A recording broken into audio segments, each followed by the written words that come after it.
नमस्कार, मैं हूं राहुल सिन्हा। सत्ता के सभी न्यूज मित्रों का स्वागत है। सत्ता की शुरुआत में सत्ते पे सत्ता यानी 7 खबरें और दिलचस्प जानकारियां। पहले आपको भारत पर छिड़ी महाभारत दिखाएंगे। क्या मोदी सरकार संविधान में संशोधन करके देश का नाम सिर्फ भारत करने की तैयारी कर रही है?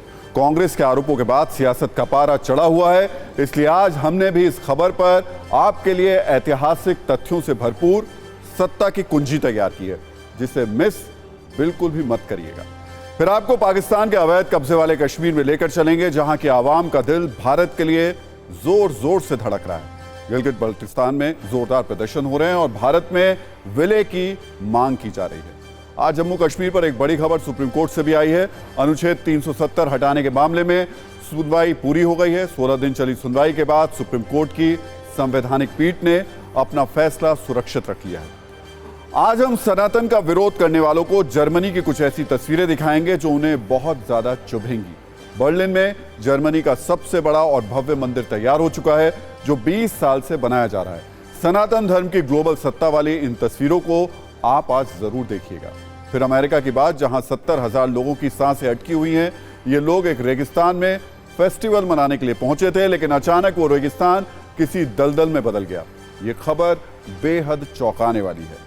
बड़ी खबर क्रिकेट फैंस के लिए है। वर्ल्ड कप के लिए भारतीय क्रिकेट टीम का ऐलान कर दिया गया है। 15 सदस्यों की टीम की कमान रोहित शर्मा के हाथों में रहेगी। सूर्य कुमार यादव को भी टीम में शामिल किया गया है। वर्ल्ड कप की शुरुआत 5 अक्टूबर से हो रही है। एक बड़ी खबर गर्मी को लेकर भी आई है। 4 सितंबर यानी कल दिल्ली में गर्मी का 85 साल का रिकॉर्ड टूट गया, जब पारा 40 डिग्री से ज्यादा दर्ज किया गया। इतना ही नहीं, मौसम विभाग के मुताबिक भारत में 1901 के बाद अगस्त सबसे गर्म महीना रहा। तो सत्ता में पहली खबर उस भारत की जिसके नाम पर सियासी महाभारत छिड़ा हुआ है। लेकिन आज भारत शब्द सिर्फ हिंदुस्तान में ही ट्रेंड नहीं कर रहा है, बल्कि पाकिस्तान के अवैध कब्जे वाले कश्मीर यानी पीओके में भी भारत के नाम का उद्घोष हो रहा है। देश का नाम इंडिया हो या भारत, इस पर सियासी दंगल छिड़ा है। तो एक दंगल बाल्टिस्तान में भी चल रहा है। वहां की आवाम भारत में विलय के लिए बेताब है और चलो भारत चलो के नारे वहां लगाए जा रहे हैं। आज इन्हीं 2 खबरों पर हमने अपने न्यूज मित्रों के लिए सत्ता की विशेष कुंजी तैयार की है, जिसकी पहली कुंजी इंडिया और भारत वाली बहस पर आधारित है। आज इस पर देश में सियासी संग्राम तब शुरू हुआ जब कांग्रेस के नेता जयराम रमेश ने एक तस्वीर को लेकर बड़ा दावा किया। यह तस्वीर उस निमंत्रण पत्र की है जिसे 9-10 सितंबर को होने वाले G20 की बैठक के लिए राष्ट्रपति भवन द्वारा भेजा गया। कांग्रेस नेता जयराम रमेश ने दावा किया कि आमंत्रण पत्र में प्रेसिडेंट ऑफ इंडिया की जगह प्रेसिडेंट ऑफ भारत लिखा है। साथ ही यह भी आरोप लगाया गया कि अब मोदी सरकार राज्यों के संघ पर भी हमला कर रही है। जयराम रमेश के इस दावे के बाद एक सवाल यह भी ट्रेंड करने लगा कि क्या 18 सितंबर को बुलाए गए संसद के विशेष सत्र में मोदी सरकार देश के नाम पर कुछ बहुत बड़ा करने जा रही है? क्या संसद के विशेष सत्र में सरकार इस पर कोई विधेयक या प्रस्ताव लाने की तैयारी में है? इन्हीं सवालों के बीच देश में सियासत का तापमान अचानक से ऊपर चढ़ गया। कांग्रेस ने आरोप लगाया मोदी सरकार इंडिया गठबंधन से घबरा गई है, तो सत्ता पक्ष की तरफ से जवाब आया कि कांग्रेस को भारत के नाम से इतनी दिक्कत क्यों है। पहले हम आपको इस पर तूफानी बयानों वाली एक रील दिखाते हैं, ताकि आपको यह ज्ञान हो जाए कि देश के नाम को लेकर किस तरीके की बहस हो रही है। फिर सत्ता की विशेष कुंजी में भारत और इंडिया शब्द की यात्रा के बारे में आपको बताएंगे।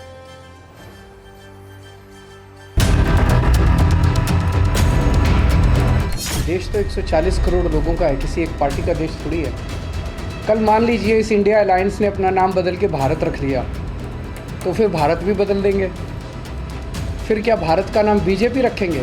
भारत के सांस्कृतिक उत्थान का समय है। भारत दुनिया का विश्व गुरु बनेगा, वो समय है। और उस समय में भारत ही रहेगा। तो जब भारत रहेगा तो भारत के राष्ट्रपति रहेंगे, भारत के प्रधानमंत्री रहेंगे। इसमें काहे किसी को चिंता करने की जरूरत है?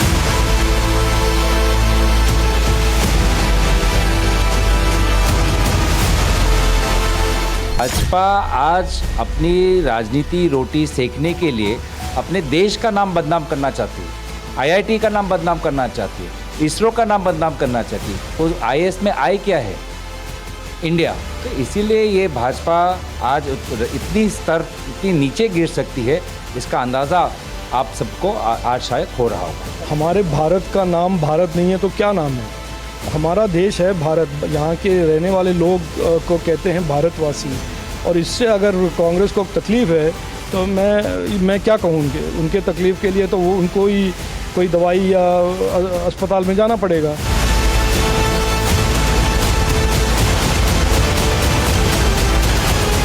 इंग्रेजीते बोली इंडिया, इंडियन कॉन्स्टिट्यूशन, हिंदीते बोले भारत का संविधान। भारत तो আমরাও বলি, इंडिया नामटा नामे सारा विश्व চেনে। হঠাৎ এমন কি হলো আজকে দেশের নামটাও চেঞ্জ হয়ে যাবে?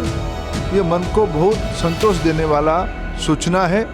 भारत हमारी परिचय है, इसको लेकर हम गर्वित है। हम कहते हैं गर्व से कहो हम भारतीय है।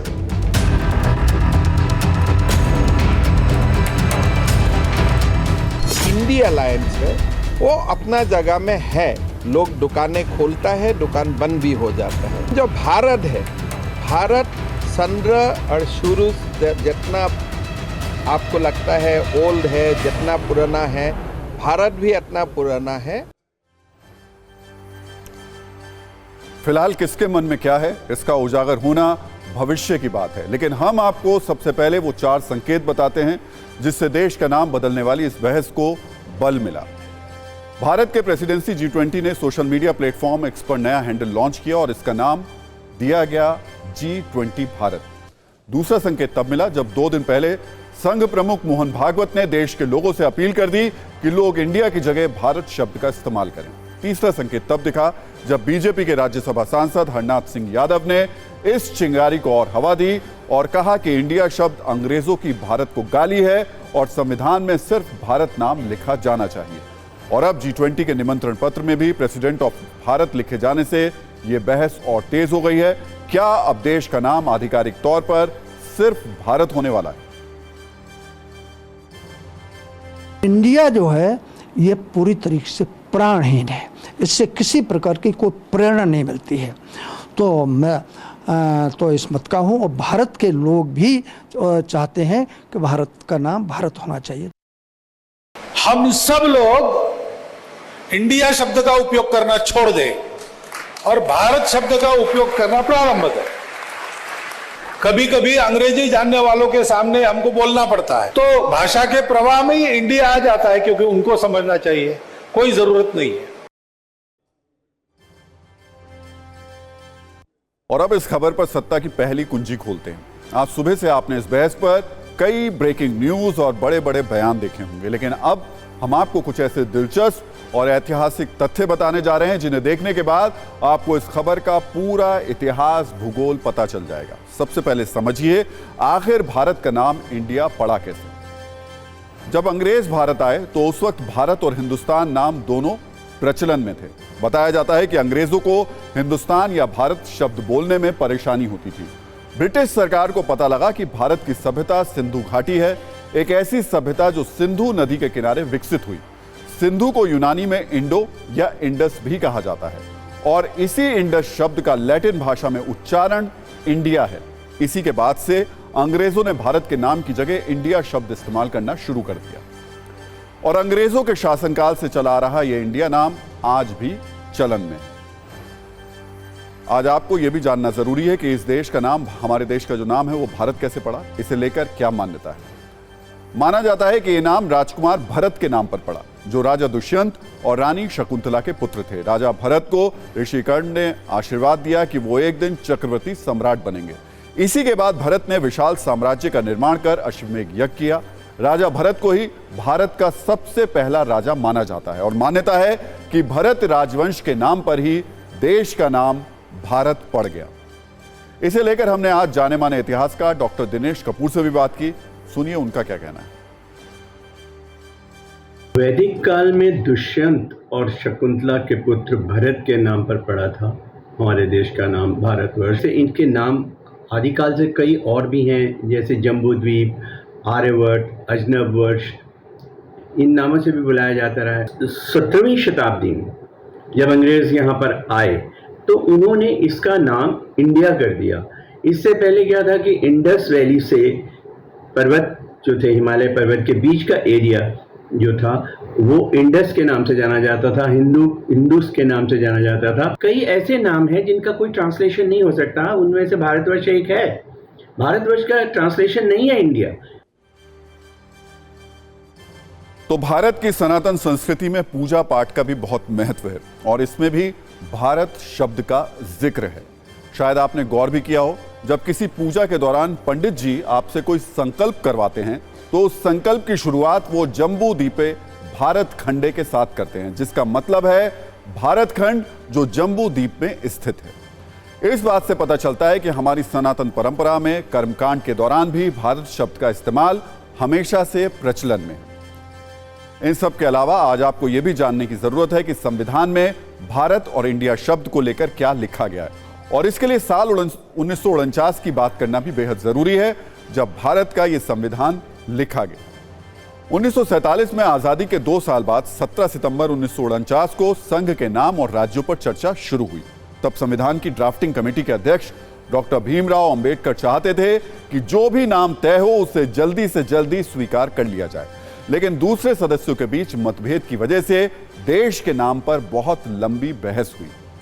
यह बहस 18 नवंबर 1949 को ही थी, जिसमें संविधान सभा के सदस्यों ने अपने अपने तर्क दिए। हरि विष्णु कामत की ओर से सुझाव दिया गया कि संविधान में लिखे भारत या अंग्रेजी भाषा में इंडिया राज्यों का संघ होगा।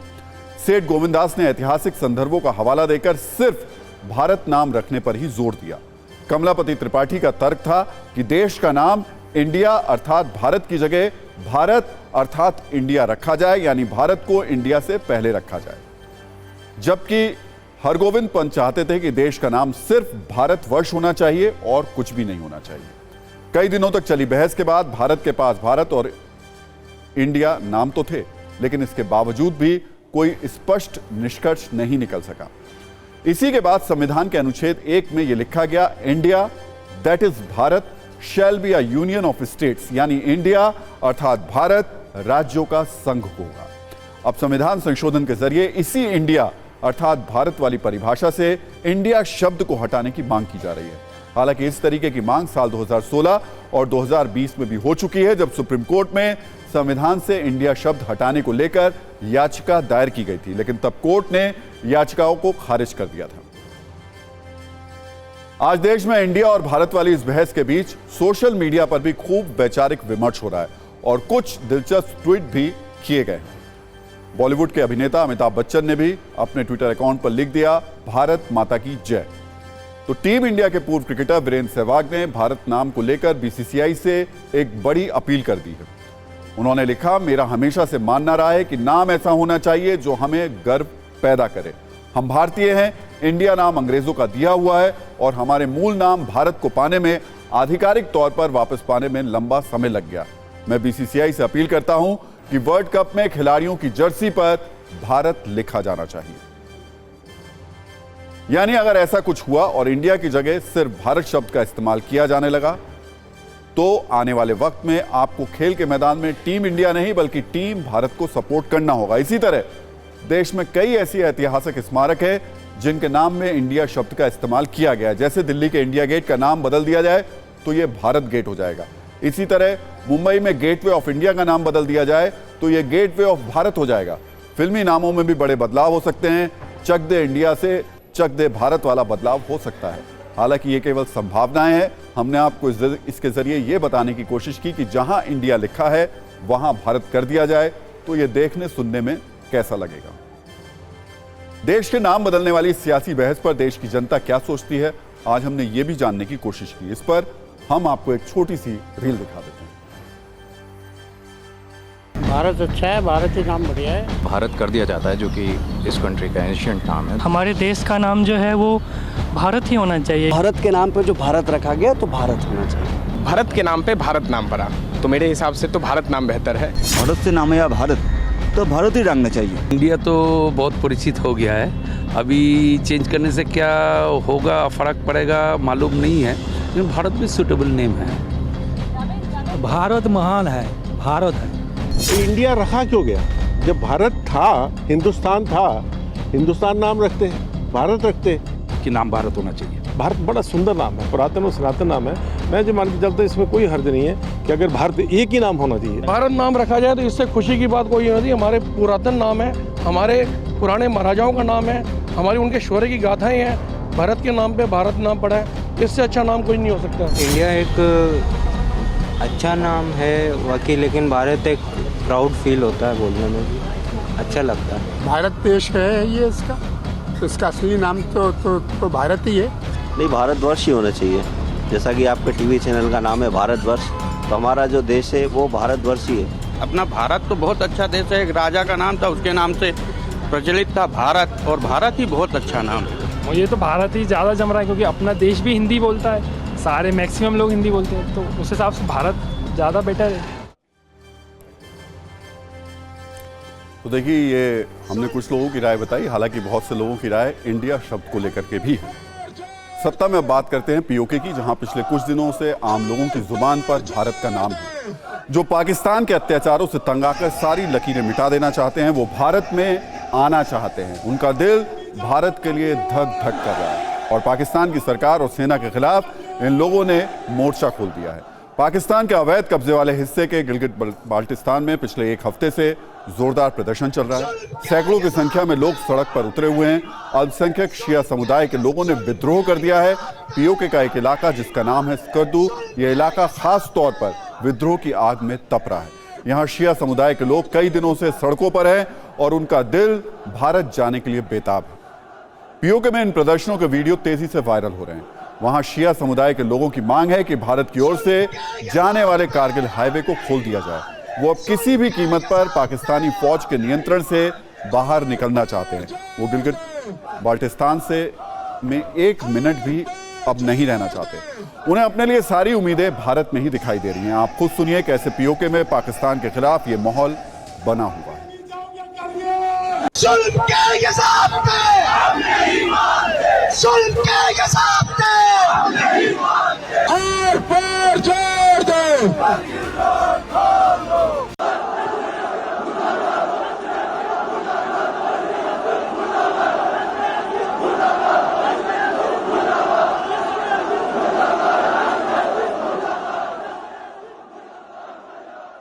तो ये सिर्फ एक ट्रेलर है। आगे पीओके में विद्रोह और तेज हो सकता है और वहां के लोगों की पाकिस्तान के हुक्मरानों से आर पार की जंग छिड़ सकती है। यह आक्रोश अभी कम होने वाला बिल्कुल भी नहीं है।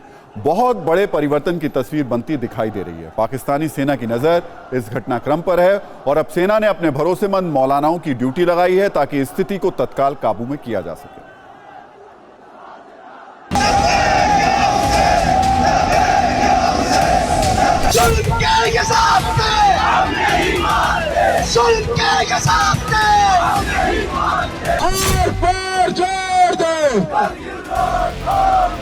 हमें नहीं जाना तुम्हारे मुल्क पे, खोलो करगिल करो। नहीं जाओगे करगिल, जाओगे नहीं जाओगे करगिल। किसी से डरेंगे आप लोग, ना किसी से झुकेंगे। अगर तुम रास्ते में टाउन पैदा करोगे तो हम करगिल जाके दिखाएंगे तुम्हें।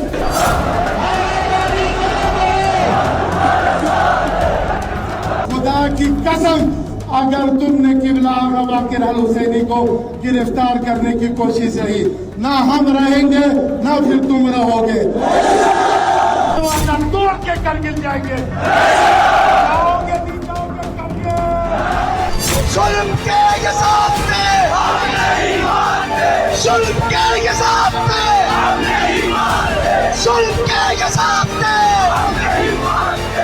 कहते के लोग नहीं निकलते, निकलते लोग नहीं निकलते, निकलते। और पर जोर दे, और पर जोर दे, हम नहीं मानते।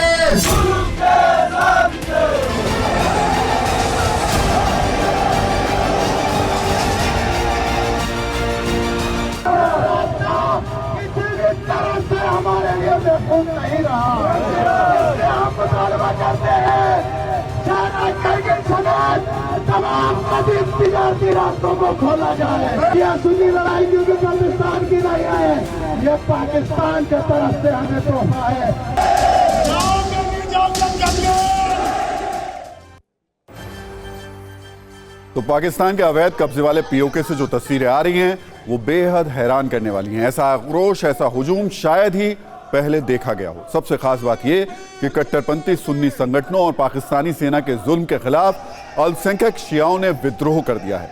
कई वीडियो में यह भी देखने को मिला है कि पाकिस्तान की फौज के खिलाफ शियाओं ने नारा लगाया, ये जो दहशतगर्दी है उसके पीछे वर्दी है।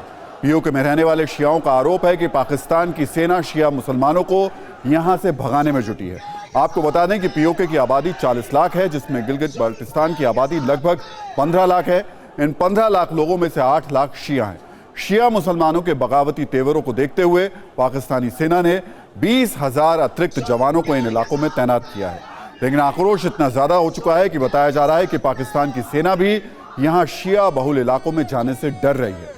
धारा 144 लगाने के बावजूद पीओके के स्कर्दू, हुंजा, दियामीर और चिलास में शिया संगठनों का प्रदर्शन दिन ब दिन विस्फोटक होता जा रहा है। स्कर्दू में एक धार्मिक कार्यक्रम के दौरान शिया धर्मगुरु आगा बाकिर अल हुसैनी ने कुछ ऐसी टिप्पणियां की जिससे पाकिस्तानी सेना और हुकूमत नाराज हो गई।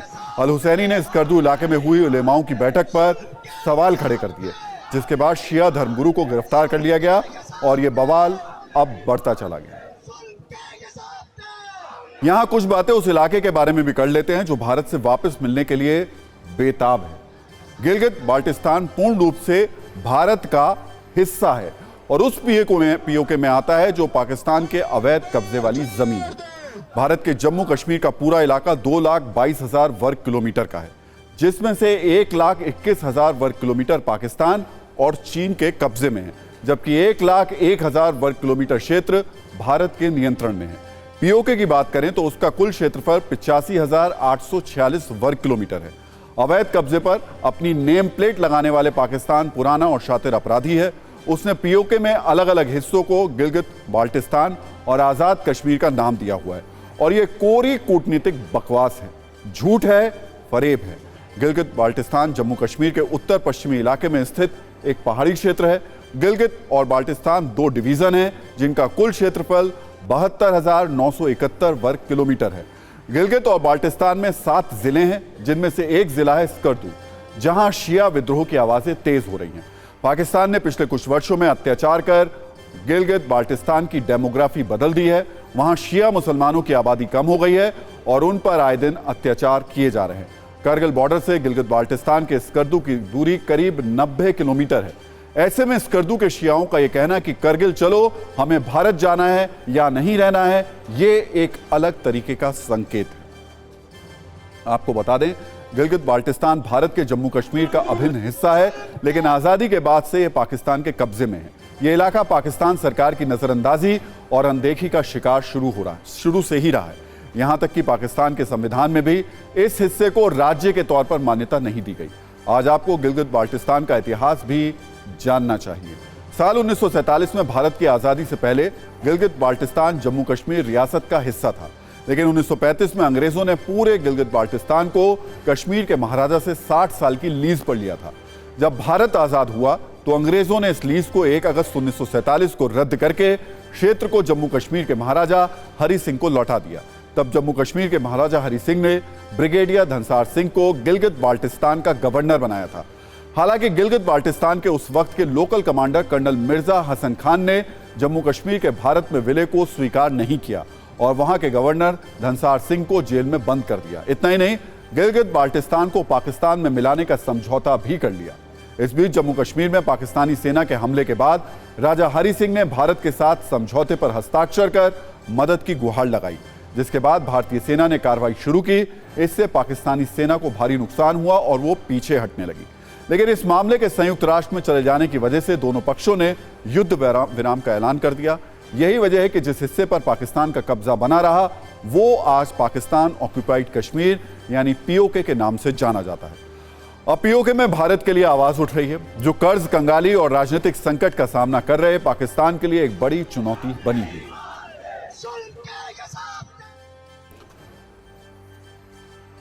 और अब सत्ता में बात करते हैं राजनीतिक पार्टियों की आर्थिक सत्ता की। बढ़ती महंगाई के चक्रव्यूह में फंसकर आम आदमी की जेब चाहे ढीली हो रही हो, लेकिन देश के ज्यादातर राजनीतिक दल माला माल हो रहे हैं। उनकी संपत्ति लगातार बढ़ रही है।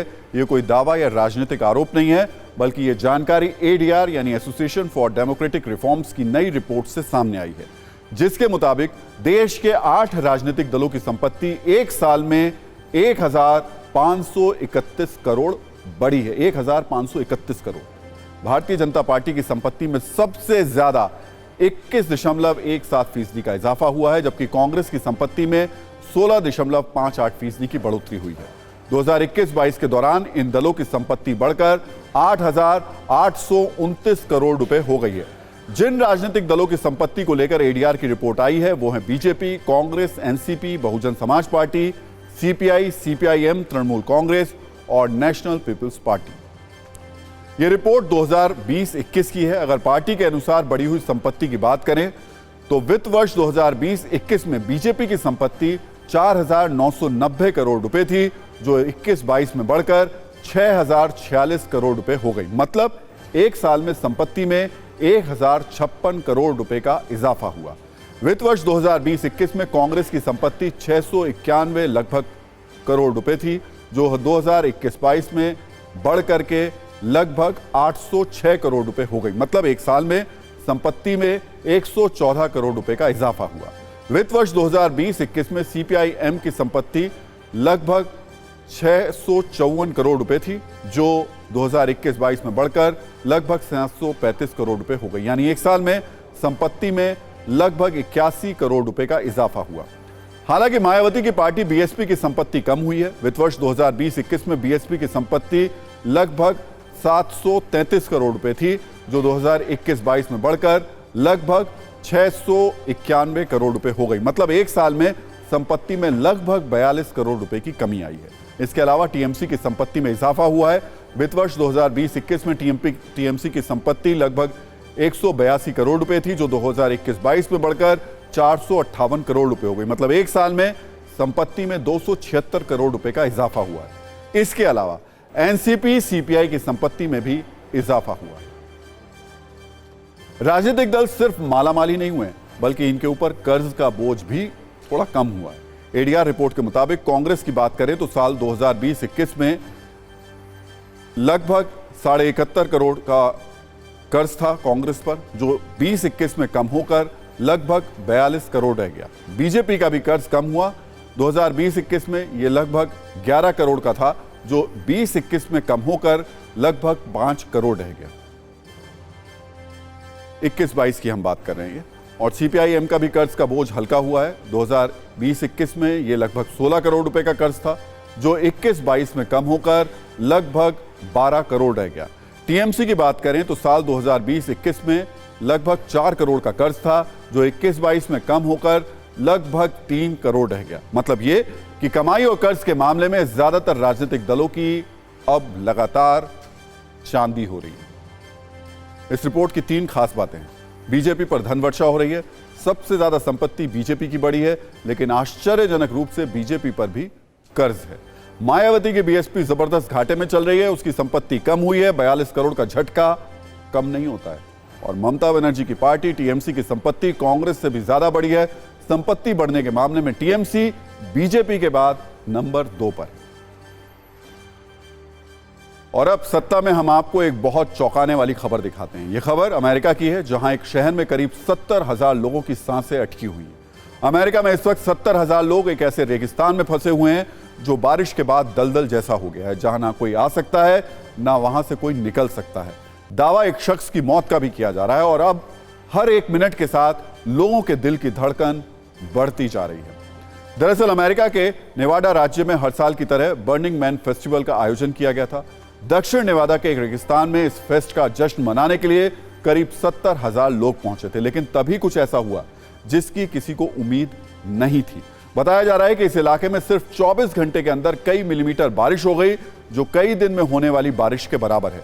इस बारिश के बाद रेगिस्तान कीचड़ में तब्दील हो गया और लोग अपनी गाड़ियों के साथ इस कीचड़ में फंस गए।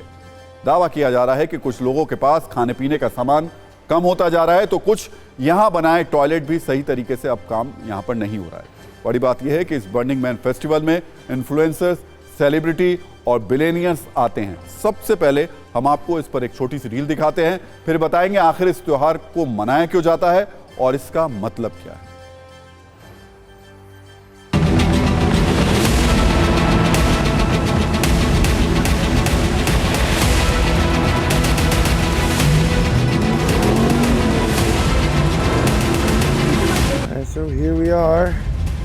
Burning Man, Atlantis 2023. This is what we're dealing with. Looks like we're gonna have to redo the entire kitchen.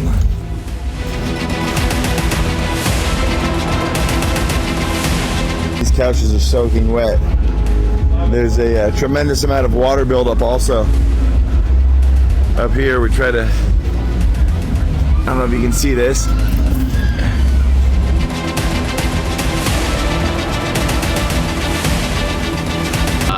And I was there with a couple of my campmates, and it started to rain, and we hunkered there for a while and waited for a little and headed back, and it was just kind of like, okay, we'll see what happens.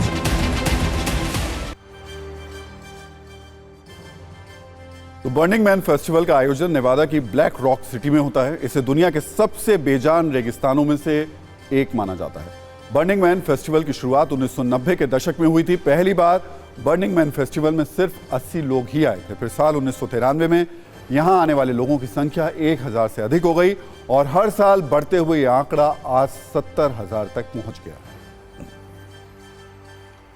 इस festival का आयोजन America में छुट्टियों के दौरान किया जाता है, जिसमें ज़्यादा से ज़्यादा लोग यहां पहुंच सकें। इसकी एक खास बात यह भी है कि लोग मोबाइल फ़ोन और इंटरनेट जैसी चीज़ों से दूर रहकर पारंपरिक संगीत और नाच गाने का आनंद लेते हुए एक हफ्ता गुजारते हैं।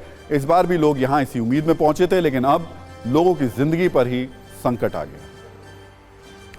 सत्ता की अगली कुंजी में हम आपको यह बताते हैं कि आखिर इसका नाम बर्निंग मैन फेस्टिवल क्यों रखा गया और इसमें होता क्या है। इस फेस्टिवल के आखिरी दिन यहां लोग अपनी बनाई कलाकृतियों को जलाते हैं। लोगों की ऐसी मान्यता है कि अपनी बनाई चीजों को जलाने से इंसान के अंदर का अहंकार खत्म हो जाता है। अब सत्ता में बात कर लेते हैं G20 की। भारत 9 और 10 सितंबर को दुनिया के सबसे बड़े वैश्विक महासम्मेलन के लिए तैयार है, तो इस महाआयोजन की महाकवरेज की जोरदार तैयारी TV9 भारतवर्ष ने भी की है। हम अपने सभी न्यूज मित्रों के लिए TV9 भारतवर्ष की बस से G20 वाला ग्लोबल विमर्श लेकर आ रहे हैं, जिसे बिल्कुल भी मिस मत करिएगा।